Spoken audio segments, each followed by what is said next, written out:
바빌론 강가에서 울지 않으려며. 자, 여러분, 제가 한 분을 소개해 드릴게요. 이분 다 아시는 분일 거예요. 누구죠? 네, 배우 황정민이라는 분입니다. 이분이 천만 관객을 부르는 아주 명배우로, 여러분 아마 국제시장 하면은 금방 떠오르시는 분이시죠.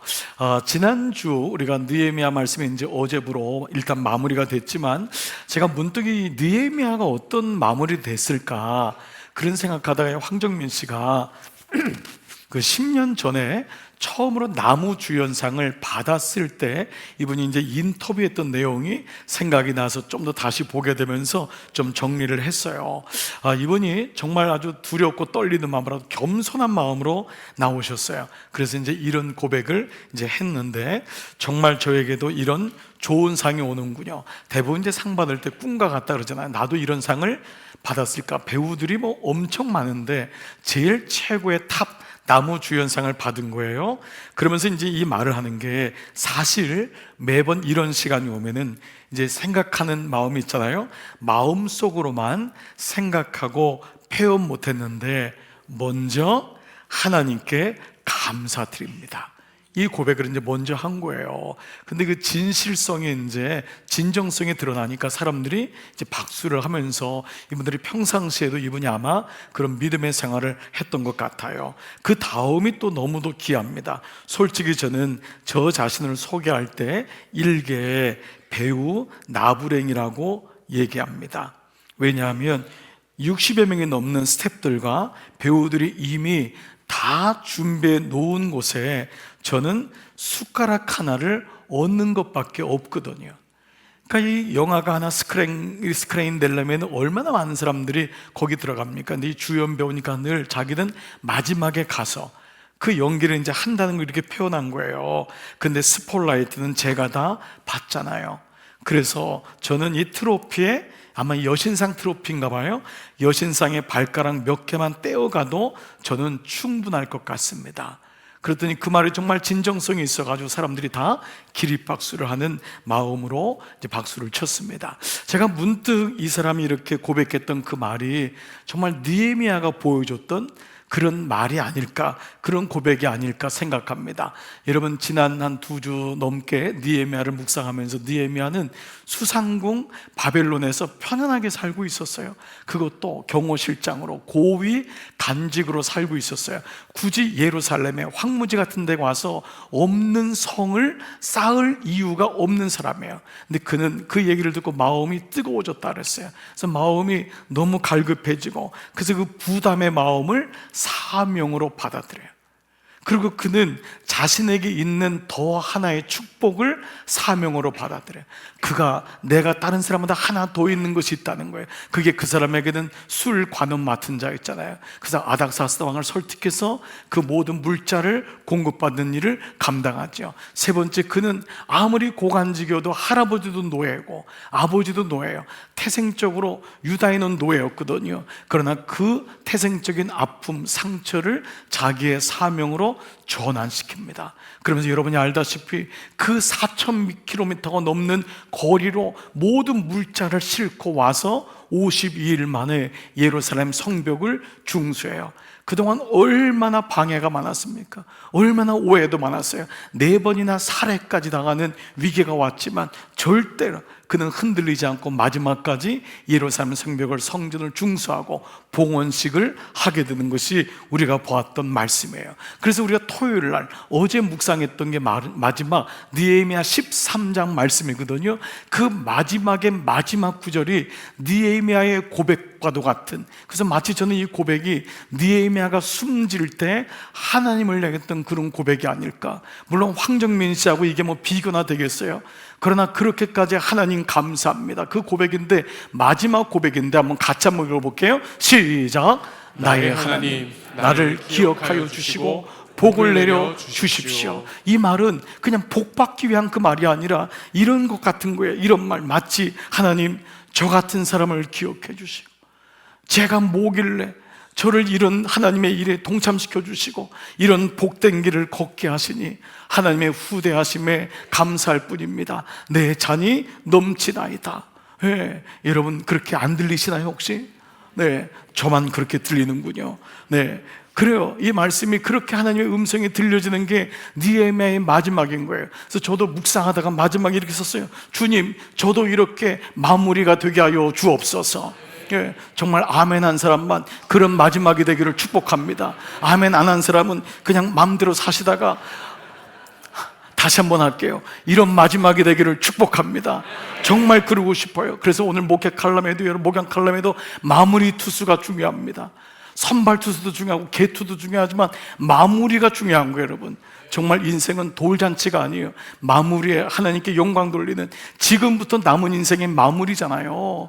정말 우리가 걸어갈 인생, 이 인생이 복된 줄 믿습니다. 이런 가운데 오늘 본문은 드디어 이 느헤미야가 끝났지만요, 시편으로 잠시 넘어가는데 오늘 137편 말씀인데요, 이 말씀을 읽어볼 때 여러분 놀랍게도 느헤미야 말씀이 연결된다는 느낌을 받습니까? 안 받습니까?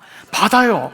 바빌론의 포로로 잡혀가가지고 거기서 예루살렘 시온성을 그리워하면서 쓴 게 바로 이 137편이에요. 여러분 이것도 놀랍지 않나요?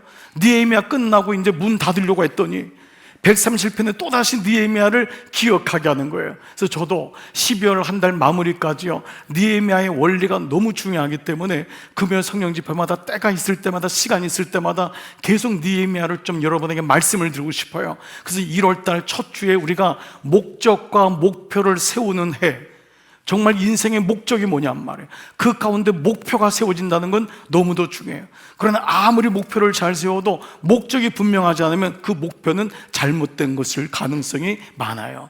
그래서 이 느헤미야가 어떻게 끝까지 하나님께 영광 돌리는 삶을 살았냐, 이것이 바로 오늘 시편 137편과 연결됩니다. 즉 그들은 바벨론 포로로 끌려갔어요. 거기서 나라를 잃은 슬픔을 그대로 견딥니다.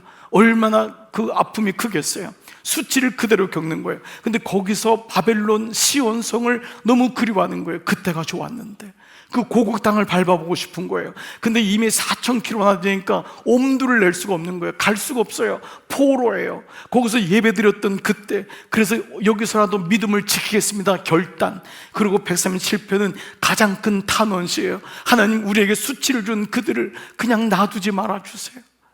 우리의 자녀들을 메어 던졌던, 성에서 떨어뜨렸던 저들을 하나님 그냥 놔두지 말아주세요. 그러한 탄원시로 고백하는 게 137편입니다 자, 1절을 잠깐 볼까요? 펜 들고 1절 시작. 우리가 바빌론의 강변 곳곳에 앉아서 시온을 생각하면서 울었다. 바벨론의 강변 저기저기서 모여가지고요, 나라 잃은 서로, 시온은 예루살렘 성이거든요. 그걸 생각하면서 울었다는 거예요. 여러분 마음이 아마 감정이입이 될 거예요. 2절에도요, 그 강변 버드나무까지, 이거는 바벨론만 있는 버드나무거든요. 거기 이 바벨론 버드나무에 예배 때 쓰던 수금을 걸어 올려놓은 거예요.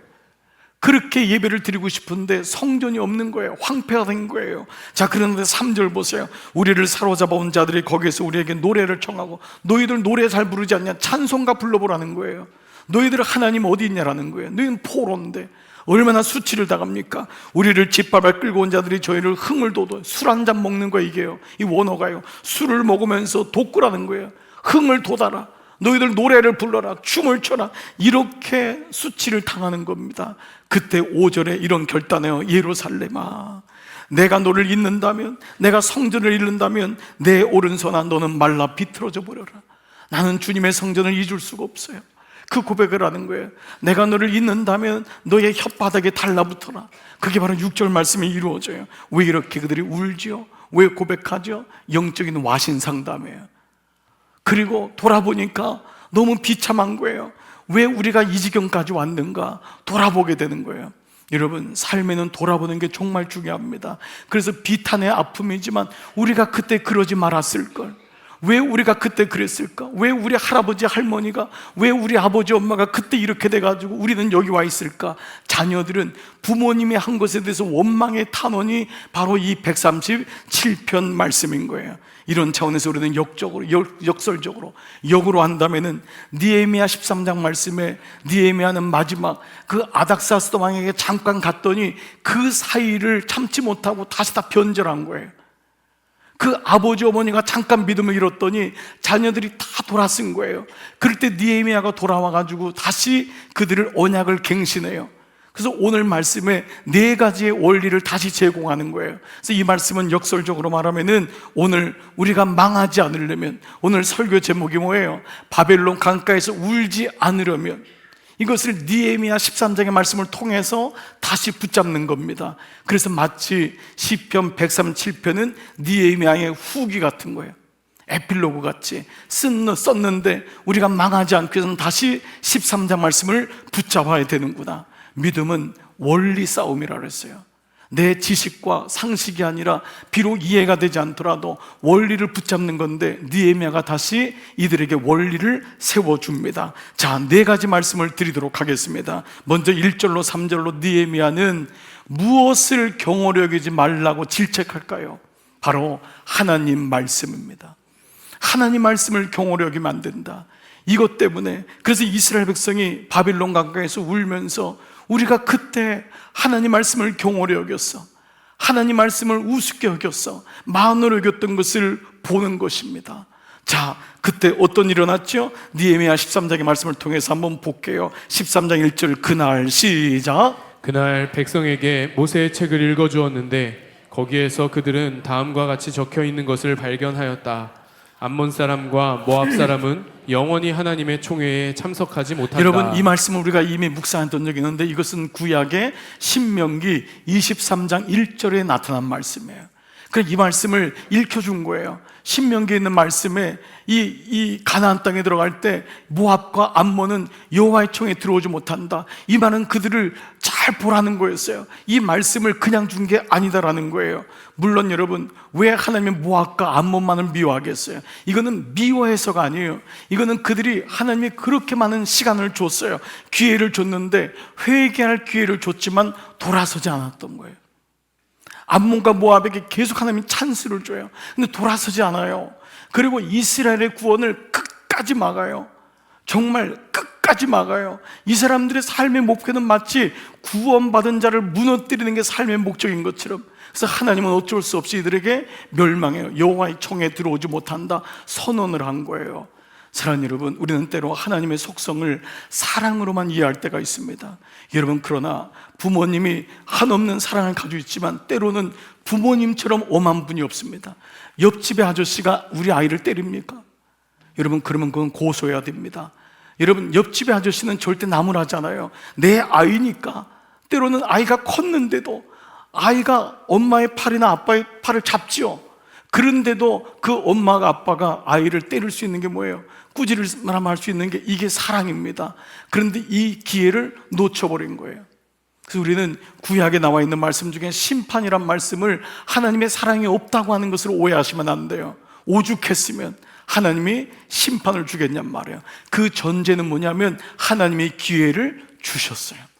우리 모두에게 하나님이 찬스를 주시는 것입니다. 근데 그때 돌아서지 않았습니다. 그래서 느헤미야는요, 이들의 후손인 도비아와 산발랏, 제가 도비아, 산발랏, 기분 나쁘다고 했잖아요. 이 두 사람 이름도 그렇지만 이 사람들의 방해가 영적인 것임을 느헤미야가 먼저 본 거예요. 이게 영적 압인 거예요. 느헤미야는 이 사람을 미워하지 말라는 거예요. 이 사람이 미워하는 게 아니라 이 영적인 문제다, 영적인 것임을 알고 말씀으로 그렇게 저 사람들 조심해야 된다 당부하고 당부했거늘 그들은 말씀을 만홀히 여겨요. 이 만홀이 경홀이란 말의 원어가 뭐냐면 자기 생각나는 대로예요. 자기 생각대로, 기준이 없는 거예요. 여러분, 우리가 왜 이렇게 우리 교회가 말씀을 가지고 이렇게까지 난리를 칩니까? 여러분에게 이렇게까지 말씀을 묵상하라고 그러고, 어떤 분이 그러더라고요. 너무 예배 드릴 때 묵상 안 하니까 죄책감을 갖는데요. 어떻게 알았죠? 그걸 주는 줄? 네. 이 말씀 묵상 안 하면 죄를 짓기 때문에 죄책감이라도 느껴야 돼요. 말씀 묵상 안 하고 일주일에 한 번 예배 드리는 게 능사가 아니라는 거예요. 왜냐? 여러분이 일주일 동안 100점 100패예요. 그걸 알면서 어떤 목사가 여러분 주일날 온 거 환영합니다, 예배만 잘 드리세요, 이거는 거짓입니다. 그렇기 때문에 말씀을 묵상하게끔 장치를 준비하고 그렇게 하는 거잖아요. 그런데도 이스라엘 백성은 만으로 여겨요. 자기 생각나는 대로, 기준이 없다는 거예요. 그렇기 때문에 우리 삶에 하나님 말씀이라고는 기준이 올 때 우리 가정에 말씀이라는 기준이 올 때, 우리 자녀에게 말씀이라는 기준이 들어갈 때 놀랍게도 그때 이 말씀이 살았고 운동력이 있기 때문에 움직이는 줄 믿습니다. 여러분에게 소개했던 노라고 말할 줄 아는 그리스도인 헨리 크라우드라고 하는 분이 쓴 책인데 너무 좋은 책이에요. 여러분, 오늘 세상을 살면서 우리는 그리스도인이 어느 순간에 NO라는 용기가 있어야 돼요. NO, 이건 아닙니다. 무조건 좋다고 따라다니면 안 됩니다. 주일날 그냥 골프 친다고 따라다니고, 술집에 간다고 따라다니고, 친구들하고 뭐 술 먹는 거 따라다니고. 여러분, 만약 여러분이 자녀가 그렇다면 뭐라고 하겠습니까? 왜 노라고 못하니? 근데 노는요, 한 번에 만들어지는 게 아니라는 거예요. 노는 근육과 같아서 이것이 계속 쌓여지는데, 그것이 하나님 말씀이라고 하는 영적 바운더리가 울타리가 세워지는 거예요. 울타리가 약하면 무너지잖아요. 그래서 첫 번째 영적인 바운더리는 하나님의 뜻과 사명이 무엇인지를 분별하게 한다는 거예요. 영적인 바운더리, 하나님 말씀이 내 안에 들어오면 나에게 하나님 뜻이 무엇인지를 놓고 기도하게 되고, 그리고 내 사명이 내가 무엇을 위해 살 것인가, 이것이 분별하게 하는데 도와준다는 거예요. 두 번째, 신체적인 바운더리, 육체적인 바운더리에 말씀이 들어오면은요, 누구와 접촉할지가 분별이 되는 거예요. 아무하고 만나지 않습니다. 아무한테 자기의 몸을 주지 않습니다. 자기의 곁을 주지 않습니다. 신체적인 접촉할지, 어떤 상황 아래 처하게 될지를 결정하게 되는 거예요. 몸이 끌려가는 거거든요. 몸이 술자리에 가는 거예요. 몸이 음란한 곳에 가는 거예요. 그런데 신체적인 육의 말씀이 들어오면은 이것이 구별되는 거예요. 이것이 분별되는 거예요. 세 번째, 감정적인 바운더리는요, 분노와 우울이 아닌 우리 삶의 감사와 기쁨을 선택하게 도와준다는 거예요. 우리 감정에 하나님의 말씀이 들어오면은요, 우리 삶은 기질적으로 분노해요. 기질적으로 우울해지는 거예요. 그때마다 감사와 기쁨이 더 큰 에너지임을 믿고 선택할 줄 아는 은혜가 있는 줄 믿습니다. 그래서 첫 번째, 하나님 말씀을 경홀히 여기기 때문에 너희가 이 지경까지 왔다라고 말하고 있죠. 자, 두 번째는요, 4절과 12절에 나와 있는데, 그것은 바로 영적인 도비아를 경계하라. 우리는 산발랏과 도비아와 산발랏이 이미 2장부터 등장하고 있어요. 근데 13장까지 와요. 그러니까 이 영적인 존재는 우리가 사는 동안 계속해서 우리를 무너뜨리려고 하는 거예요. 미혹하는 것이죠. 바벨론 강가에서 울면서 그들은 자신들이 이런 처지가 됐던 두 번째 이유가 영적인 도비아를 경계하지 않았음을 그들은 보게 됩니다. 자, 어떤 일이 일어났죠? 11장, 13장 4절, 5절 시작. 이 일이 있기 전이다. 우리 하나님 성전의 방들을 맡고 있는 엘리야십 제사장은 도비아와 가까이 지내는 사이이다. 그런데 그가 도비아에게 큰 방 하나를 내주었다. 네, 우리가 금요 성령 기도 때 이미 말씀을 묵상되기도 했지만, 여러분 지금 보시는 분들 한번 봐보세요. 기가 막힌 거예요. 봉헌식이 있기 전에 여긴 누가 등장해요? 네, 엘리야십 제사장. 이 제사장인데 누구하고 가까이 지내요? 도비아하고 가까이 지내는 거예요. 왜냐하면 이 도비아가 돈을 주거든요. 매수를 하거든요. 그러니까 이 제사장이 돈에 눈이 멀은 거예요. 그러니까 하나님의 말씀으로 깨어있어야 될 이 엘리야십이 도비아랑 가까이 지내는 거예요, 멀리. 그런데 또 하나 더 나가서 도비아에게 큰 방 하나를, 성전의 방을 이 도비아한테 줘요. 그 큰 방이 뭐냐면 11조가 모아지는 방이에요. 너무도 중요한 방이란 말이에요. 그러니까 제가 이거 오죽 답답했으면 이거를 여러분 설명을 뭐라 했죠? 담임 목사 방에 무당이 들어와서 앉아있는 거다. 여러분 이 정도면 여러분 좀 느낌이 옵니까? 담임 목사 방에 무당이 들어와서 앉아 있는 거예요. 근데 아무도 모르는 거예요. 그걸 허락한 거예요. 우리 교회 중보기도실 방에 신천지의 부장이 와가지고 앉아 있는 거예요. 여러분 이 같은 모습이 일어난 거예요. 이게 제사장 엘리야십의 영적 상태입니다. 겉으로는 제사장인데 없는 거예요. 영적 민감성 제로, 영적인 분별력 제로. 그가 어떤 존재인지를, 도비아가 어떤 존재를 그렇게 말했는데도 그는 경계하지 않습니다. 여러분 부부끼리도요, 부인들이 촉이 있잖아요. 여보 그 사람 좀 안 만났으면 좋겠어. 이 말은요 경계하란 말이잖아요. 남편들도요 아이에게 얘들아 그 친구를 사귈 땐 이렇게 사귀어야 된다. 이게 차별이 아니라 분별을 시켜주는데 아이가 이걸 모르면 그냥 따라가는 겁니다. 정말 인생을 살면서 이러한 경계돼야 될 게 너무도 많은데 그 경계선이 무너지는 것이 지금 바로 엘리야십의 모습인 것을 알게 됩니다. 여러분, 영적인 경계를 분명히 하지 않으면, 영적 도비아를 경계하지 않으면 어느 순간에 무너져요. 여러분이 생각할 때, 목사님, 저 이단은 바보들 아닙니까? 난 신천지하고 내가 대화할 수 있습니다. 통일교, 여호와의 증인, 제가 맞짱 떠가지고 충분히 이길 수 있습니다. 아예 가지도 마세요. 여러분, 이거는 영적인 부분이기 때문에요, 이기고 지구의 문제가 아니에요. 여러분이 아무리 학력이 높고요, 말빨이 좋다고 해서 이기는 차원이 아닌 거예요. 오히려 거기 왜 이렇게 여러분 교수들이 많습니까? 거기 전문직이 왜 이렇게 많아요? 이 영적인 부분이기 때문에 그래요. 우리 교우들 가운데요, 이 목장에서 올라오는데 교우들 중에 한 분이 자꾸 그 무당 그 유튜브, 무당 그 CCTV 그 채널을 본다는 거예요. 여러분, 우리나라가요, 무당 채널이 따로 있어요. 무속 채널이 24시간 무속을 합니다. 예, 또 찾아볼 거 뭐 겁나네 진짜. 그런데 이분이 자꾸 보니까요, 어느 날 신기한 거예요. 왜? 무당하는 거 보니까. 여러분, 저는 그걸 보면요 역겨운데요. 딱 느낌이 온다고요. 벌써 역겨워요. 저는 식사 자리에 가서도 옆에 누가 딱 왔는데요, 그런 얘기를 하는 사람들 딱 보니까 무당에 종사하는 사람들이에요. 막 토약질이 나오더라고요. 영적으로 탁 느껴진다고요. 그 사람들도 알아요. 예수 믿는 우리가 가면은요 점이 안 나온다고 하잖아요. 그게 정상인 거예요. 귀신들이 어떻게 뭘 모르겠어요. 귀신같이 아는 거지. 예? 근데 이거를 모르고 그냥 쫓아가면은요 어느 날 재밌는 거예요. 그래서 목원들이 그거 보면 안 된다, 왜 자꾸 그러냐 또 궁금한 거야. 재밌은 거예요. 우리 아이가 어느 대학에 갈까? 내가 지금 누구랑 사귀고 있는데, 여러분, 끌려가다 보면요 마지막에는 죽는 거예요. 그러니까 영적인 경계선을 맑고 밝은 하나님 말씀을 가진 건강한 영성을 갖지 않으면은 우리가 끌려가는 것입니다. 여러분, 그러므로 오늘 영적 도비아를 경계해야 돼요. 우리가 잘 아는 사람 사무엘, 이거 하나님의 사람, 기도의 사람 아닙니까? 근데 사무엘 이전에 있었던 사람이 어렸을 때 제사장이 바로 누구였어요? 엘리. 맞습니다. 엘리 제사장이에요. 이분이 처음엔 잘했어요. 근데 마지막에 가서 완전히 무너집니다. 자식들도 제사장인데요, 자식들 교육을 제대로 못합니다. 성전에서 뭐 엄청난 일들이 막 일어나는 거예요. 자, 그랬을 때요, 이 사람이 어떻게 무너지는지를 쓴 게 사무엘상 3장 2절이에요 같이 한번 볼게요. 시작. 엘리의 눈이 점점 어두워가서 잘 보지 못하는 그때에. 네, 이 말은요 눈의 시력의 문제가 아니에요. 이건 눈이 어두워지고 시력의 문제라서 뭐 수술해야 된다, 이게 아니라 영적인 부분임을 얘기하는 거예요. 그가 눈이 영적으로 분별이 안 되는 거예요. 이게 사무엘이, 어린 사무엘의 말씀을 듣는데 엘리는 못 들어요. 이게 기가 막힌 거예요.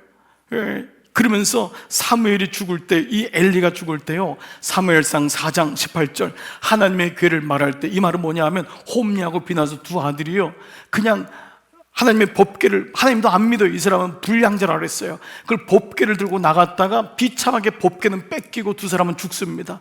이 두 아들이 죽는 거를 얘기를 들었을 때 엘리가 자기 의자에서, 이거 뭐냐면 잤다는 거예요.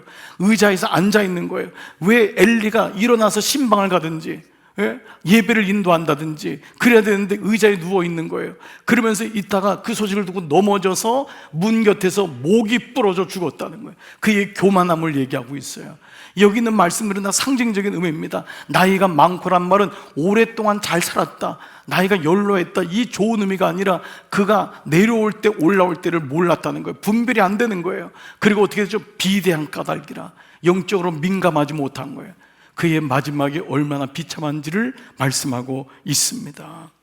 그래서 엘리야는요, 느헤미야가 다시 이제 본문으로 오면 이 엘리야십, 변질된 엘리야십을 면직 조치합니다. 그리고 도비아를 끄집어내요. 이 느헤미야가 돌아왔거든요. 아마 엘리야십이 이 아닥사스 왕에 갔을 때 느헤미야가 저 사람은 안 돌아온다 얘기했을지 몰라요. 근데 이 느헤미야가 돌아와서 이 꼴을 보면서 너무 기가 막히니까 도비아를 끌어내고 도비아가 쓰던 방에 있는 물건들을 다 밖에 던집니다. 그리고 다시 하나님의 성물들로 채우는 거예요. 다시 회복을 시켜요. 그리고 하나님의 사람들을 다시 세워요. 느헤미야 13장 13절 나는 셀레마 제사장과 이 사람이 아닌 거예요. 엘리야십이 아니라 다른 제사장을 세워요. 서기관도 사독을 세워요. 레위 사람도 부다야를 세워요. 창고 책임자로 삼고 마따니아의 손자이며 삭구리 아들인 하난을 복음자로 총책임자로 삼았다. 왜냐하면 그들은 모두 정직하다고 인정을 받은 사람들이다. 그렇게 하나님의 일을 합니다. 주님의 일은 누구든 할 수는 있지만 깨어있지 않으면 우리도 변질될 수 있는 거예요. 엘리야십이 이렇게 변질됐다면 우리도 마찬가지입니다. 그래서 저희 교회도 모든 사역은 기본이 2년인 거예요. 한 번 더 텀하면 4년인 거예요. 왜냐하면 이것이 내 사역이라고 믿으면 안 돼요.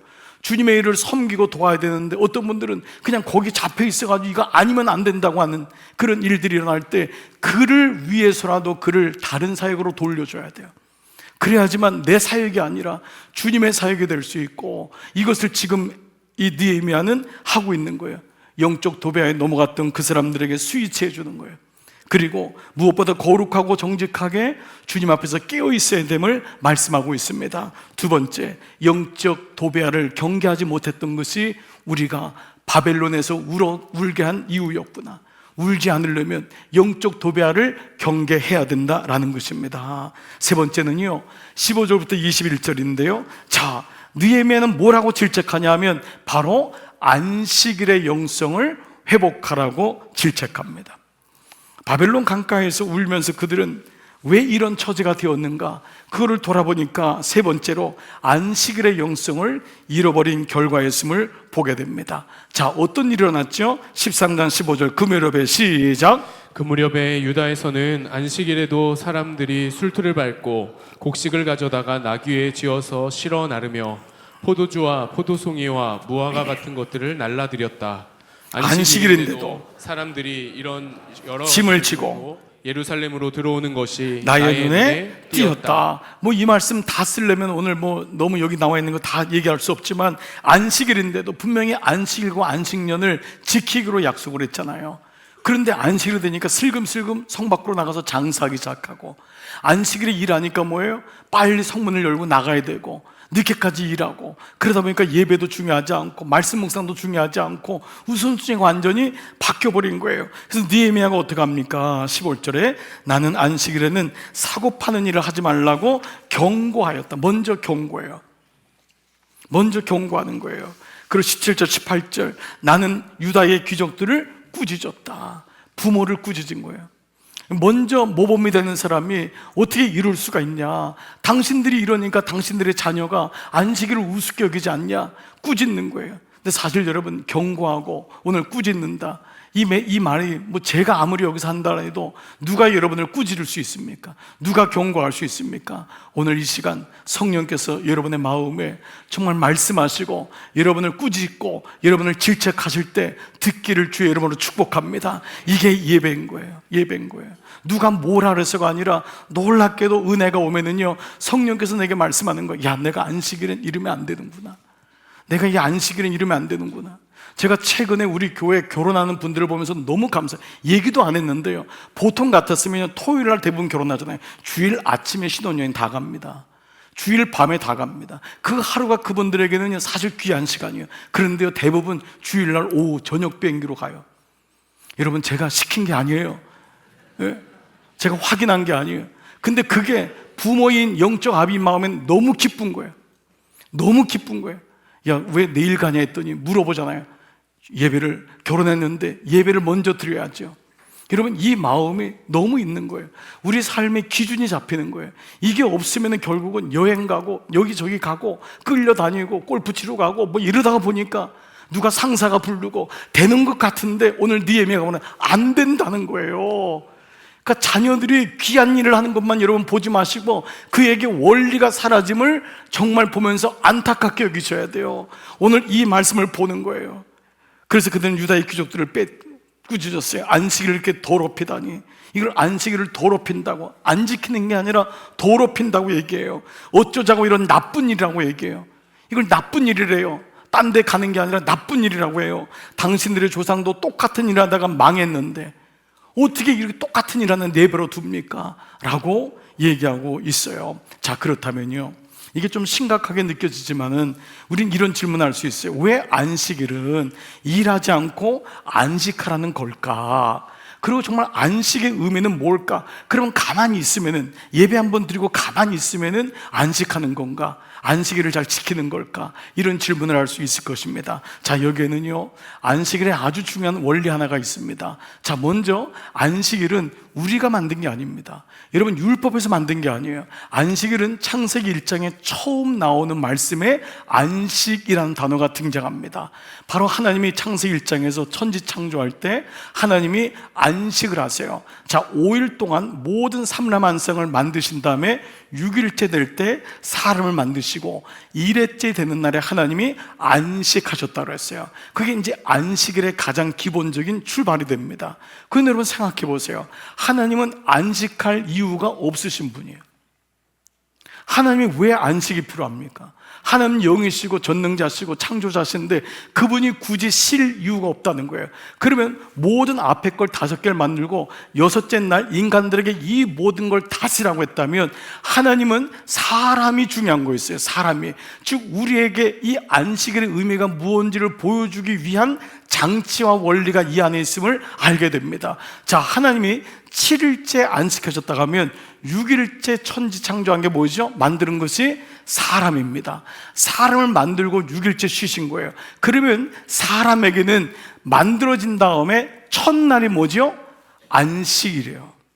사람에겐 첫날이 안식인 거예요. 즉 안식은 그냥 쉬는 날, 안식은 일하는 날, 그 주일의 개념이 그것이 아니라 먼저 이 안식, 하나님의 안식 안으로 들어가는 것이 가장 먼저 해야 될 거라는 거예요.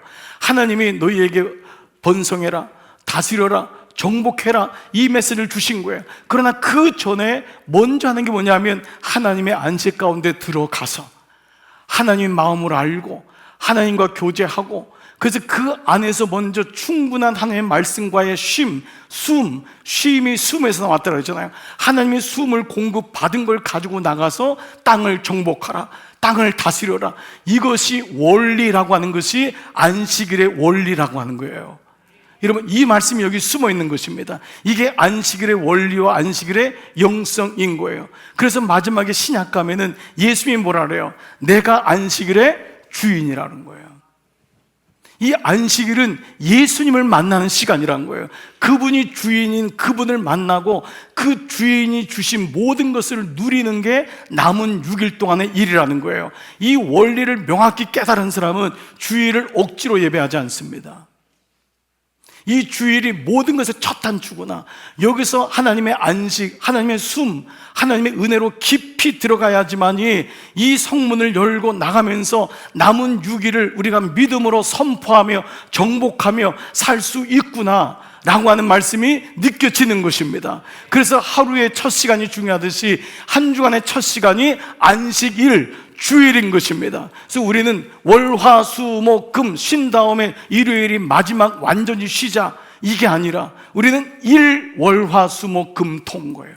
주일이 먼저 하나님과의 안식 가운데 누리고 그 다음에 주님과 교제하고 주님이 안식함으로 우리를 만나 주시겠다는 거예요.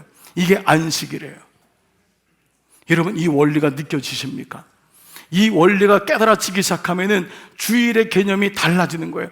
여기서 내가 힘을 공급받는구나, 여기서 내가 은혜를 받는구나. 그래서 이 은혜를 가지고 남은 6일을 승리하고 정복하고 다스리는 영이 일어나는 줄 믿습니다. 그런데 이것을 잊어버린 거예요. 가나안 땅 들어갔더니 다 장사하거든요, 돈 벌거든요, 막 뛰어나가거든요, 성문을 새벽부터 열고 나가거든요, 빨리 집을 사야 되거든요, 애를 좋은 대학에 보내야 되거든요. 그러다 보니까 하나님과 만남이 없어지고 자기가 주어가 되는 거예요. 자기가 주인 되는 거예요. 되는 것 같은데 무너지는 것입니다. 그래서 느헤미야는 다시 안식일의 영성을 회복하는 거예요. 오늘 이것이 그들이 바벨론 강가에서 망하지 않으려면 안식일의 영성을 회복하라, 이 은혜가 들려지기를 축복합니다. 마지막 네 번째는요, 23절에서 30절인데요 뭐라고 질책할까요? 느헤미야가요, 믿음의 가정을 세워라 라는 것입니다. 그들이 바빌론 강가에서 그들이 왜 이런 처지가 되었는지를 보니까 네 번째로 믿음의 가정을 중수하지 못한 결과였음을 보게 됩니다. 자, 느헤미야가 없는 사이에 어떤 일이 일어났죠? 23절 보세요. 시작. 그때에 내가 또 보니 유다 사람들이 아스돗과 안몬과 모압의 여자들을 데려와서 아내로 삼았는데 그들이 사이에서 태어난 아이들의 절반이 아스돗 말이나 다른 나라 말은 하면서도 유다 말은 못하였다. 여러분 앞에 보세요. 유대 남자들이 아스돗과 암몬과 모압 여자들을 데려간 거예요. 가나안 땅에 들어갔더니 우리나라보다 훨씬 잘 사는, 유대보다 훨씬 잘 사는 선진국이 있는 거예요. 그게 아스돗, 암몬, 모압 여자들이에요. 이미 화장품이 그 당시 이미 발전했고요. 이 사람은 신전에서 다 꾸미고 있는 거예요. 뭐지요? 육신의 정욕, 안목의 정욕, 여기 딱 붙잡히니까요, 믿음이고 모구가 없는 거예요. 여러분, 좀 우픈 얘기지만 남자들에게 어떤 여인을 원하십니까? 했더니 아이로부터 노인까지 이쁜 여자. 그게 뭐 마음이 뭐 중요한 것도 아니에요. 예수 믿는 사람 아니에요. 다 이쁜 여자. 안목의 정욕, 이생의 정욕에 꽂히니까 유다 남자들이 들어가가지고 분명히 이방 여자들인데 하나님이 없는 다 아내로 취한 거예요. 문제는 뭐냐? 문제는 여기서 나오는 아이들이 유대 말을 모르는 거예요. 왜냐하면 어머니가 유대인이 아니기 때문에. 어머니가 유대인이 아니기 때문에. 그래서 언어를 모국어라고 합니다.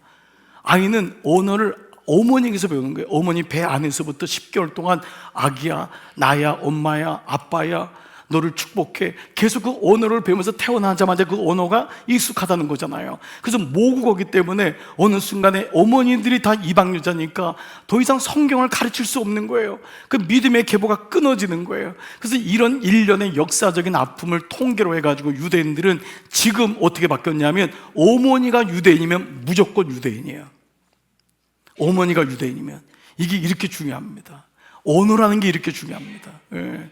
언어가 모국어, 말씀을 가리키는 거예요. 하나님 말씀을 우리의 언어로, 말씀으로 가르쳐주는데 신앙교육이 안 되는 것입니다. 아버지라도 가르쳐야 되는데 이 아버지들에게 믿음이 없는 거예요.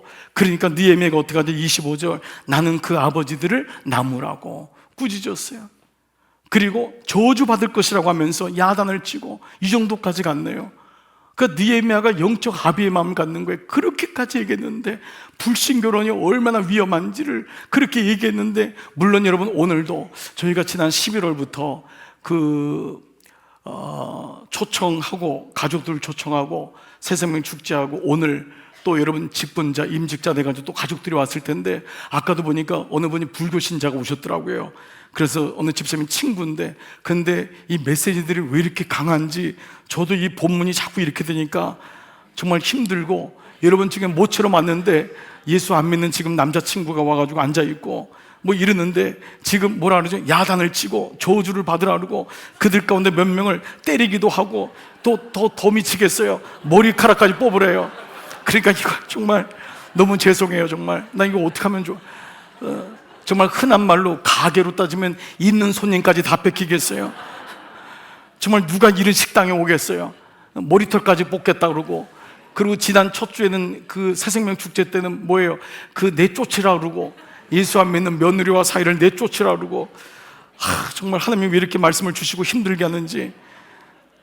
아버지, 그런데 이 말씀을 주신 이유가 있는 거예요. 그러니까 하나님이 괜히 말씀을 주실 리가 없잖아요. 그래 여러분 정말 오늘 혹시 여러분 중에 예수 안 믿는 분도 이 메시지를 어디 가서 여러분 들으시겠어요? 이렇게 예수 안 믿으면 머리카락 다 뽑힌다, 뭐 야단 받는다, 저주 받는다. 근데 이게 정말 제 얘기가 아니라 하나님 말씀이기 때문에 여러분 부모를 따라온 자녀들도 고개를 좀 드시고 이 말씀을 듣고 저를 미워하지 마시기 바랍니다. 근데 느헤미야가 그 다음에 뭐라 했냐? 그런 다음에 하나님을 두고서 맹세하겠다는 거예요. 서약해야 된다. 이게 좀 원리이기 때문에 여러분 때로 부모가 자녀에게 얘기할 때 자녀가 알아들은 다음에 예스 하나요? 그게 순종이란 건요, 내 생각이 부모하고 충돌되지만 난 어머니 말씀을 믿어요. 아버지 말씀을 믿어요. 이게 사실 효잖아요. 자기가 자기 생각대로 다 하는 거. 그래서 자녀의 특권은요, 자녀의 자격은요, 똑똑함이 아니라 약함이라고요. 자녀의 특권은요, 제가 아이를 키워보니까 애가 똑똑해지니까요, 애가 지가 돈 다 벌고 하니까요, 점점 멀어지는 것 같아요. 근데 아이가 어느 날 아빠, 이 연락이 와야 되거든요. SOS를 쳐야 되는데 이놈이 나보다 더 많이 돈도 벌지, 돈 세계니까. 예, 그러고 뭐 자기가 뭐 다 똑똑하지. 그 연락이 안 와요. 그래서 제가 기도하고 있어요. 나쁜 놈. 그러면서 연락이 올 거다. 네가 살아봐라. 연락이 없을 리가 없다. 그러니까 하나님을 우리가 보면서 내 생각과 내 지식에다 갖춰놓지 마시고 하나님이 이렇게 하지 말라고 한 데는 이유가 있다라는 거예요. 정말 그 마음이 여러분 들렸으면 좋겠어요. 이 불신결혼이 어느 정도까지 갔냐, 여러분 정말 팔짝 뛰셔야 되는데 28절, 이 대제사장 엘리야십, 이 엘리야십이 나중에 대제사장까지 된 것 같아요. 보니까 이 사람이 손자인 요야다, 자기 손자의 아들 가운데 하나를 호란 사람 산발랏의 사위로 줘요. 이 사람이 산발랏의 딸이 된 거예요. 딸하고 결혼을 시킨 거예요. 여러분, 이게 이렇게 무섭게 되는 겁니다. 경계를 하지 않았을 때 결국은 그렇게 하나님이 가까이 하지 말라고 했던 그 산발랏의 사위가 되기 때문에 느헤미야가 어떻게 했죠? 나는 그 자를 내 앞에서 얼씬도 못하도록 쫓아낼 수밖에 없었던 것입니다. 그런데 마지막 역설적으로 말하면요, 하나님이 이렇게까지, 여러분 중엔 이미 물이 엎질러진 분도 있잖아요. 사실이에요. 예수 안 믿는 사위나 며느리가 들어와서 말도 못하고, 그런데 그럼에도 불구하고 이렇게 역설적으로까지 강조하는 건 뭐냐면, 이렇게 믿음의 가정을 세우는 게 너무도 중요하다는 거예요. 그리고 포기할 수 없다는 거예요. 비록 내 사위가 며느리가 예수를 안 믿는다 할지라도 나는 절대 포기할 수 없다고 하는 그 마음을 오늘 말씀을 해서 통해서 주시는 거예요. 사랑하는 여러분, 오늘 말씀을 마무리할게요. 오늘 제목이 바빌론 강가에서 울지 않으려면입니다. 인생은 마지막에 웃어야 되잖아요. 마지막에 정말 비참하게 그러지 말할걸, 이것처럼 정말 안타까운 인생은 없을 것입니다. 시인은 우리가 무엇 때문에 이런 수치를 겪는지를 분명히 돌아보면서 마침 느헤미야 13장에 있는 말씀 4가지, 느헤미야의 그 경고와 꾸짖음에 귀를 열어보라는 거예요. 목사인 저도 하나님 성령께서 말할 때 꾸지람을 들어야 돼요. 똑같은 겁니다. 누가 꾸지람을 하겠어요? 그 말씀을 들을 때 첫 번째, 하나님 말씀을 만으로 여기지 말아라. 절대 가벼이 여기지 말아라. 그 말씀을 무겁게 여기고 그 말씀을 순종하라. 두 번째, 거룩과 정직의 영으로 영적 도배하를 경계해라. 정말 무너뜨리는 게 너무 많다는 거예요. 그 미혹을 경계할 수 있는 힘을 기르라는 거예요. 세 번째, 참 안식일의 영성으로 한 주간의 시작을 예배로 시작하는 것, 이것이 주일이 너무 소중한 안식일의 영성의 원리라는 것. 네 번째, 힘은 들겠지만 안식일 그 가정을 믿음의 가정으로 중수해야 된다. 그 가정을 포기하면 안 된다. 이 말씀이 우리에게 다시금 우리 새겨지는 이 아침입니다. 그때 비로소 우리는 느헤미야의 마지막 고백, 바로 우리가 처음에 고백했던 나의 하나님, 나를 기억하여 주십시오. 그리고 복을 내려 주십시오. 주님, 나 같은 사람에게 이런 은혜를 주는 게 웬 은혜입니까? 내가 복된 길을 걸어가도록 도와주십시오. 이 말의 의역입니다. 복을 내려달라는 것은 그저 잘 사는 게 아니에요. 하나님, 이 길을 걸어가도록 저에게 복을 주십시오. 제가 이 길을 끝까지 걸어갈 수 있도록 이런 은혜가 여러분에게 임하여 사랑하는 여러분 모두에게 바벨론 강가에서 울지 않고 오히려 하나님을 찬양하고 기뻐하며 후대하시는 주님을 영광 돌리는 여러분 모두가 되시기를 주님의 이름으로 축복합니다. 여러분, 이 말씀으로 승리하기를 기도합니다. 아멘. 말씀을 노트를 닫으시고요, 우리 한번 다 자리에서 한번 일어나 보시겠습니다. 우리 오늘 같이 찬양할 찬양은 여기에 모인 우리입니다. 이 찬양이 여러분의 가정과 삶에 이루어지기를 기도하고 우리 교회 공동체에 이러한 일이 이루어지기를 기도합니다. 우리 같이 이 찬양 마음을 다해서 한번 선포하고 여러분 세상으로 파송하겠습니다. 여기에 모인 우리, 여기에 모인 우리, 주님의 은총을 받은 사람들입니다. 주께서 이 자리에 함께 계심을 아노라.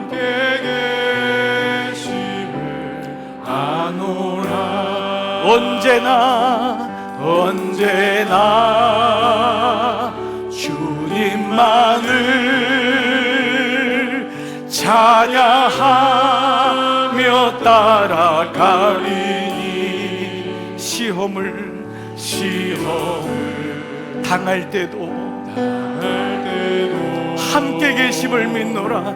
함께 계심을 믿노라. 이 믿음 더욱 굳세라. 주가 지켜주신다.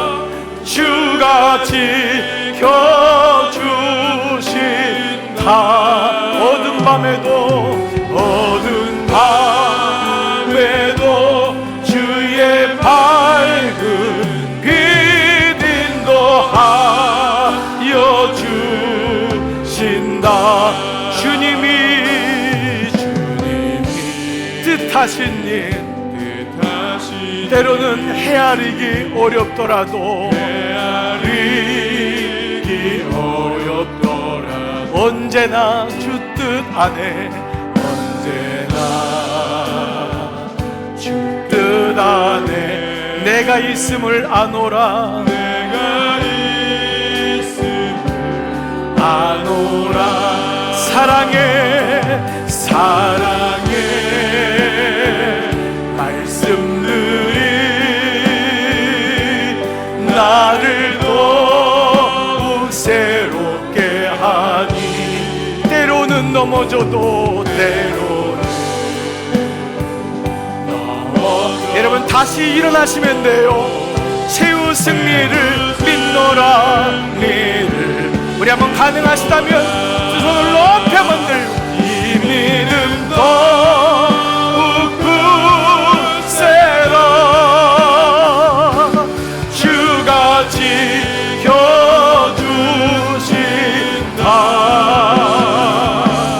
어두운 밤에도 주의 밝은 빛 인도하여 주. 우리 다시 한번 이 믿음 더욱 굳세라. 이 믿음 더욱 굳세라. 주님, 주가 지켜주신다. 어두운 밤에도 주의 밝은 빛 인도하여 주신다. 주의 뜻 이루어지는 날까지 믿음도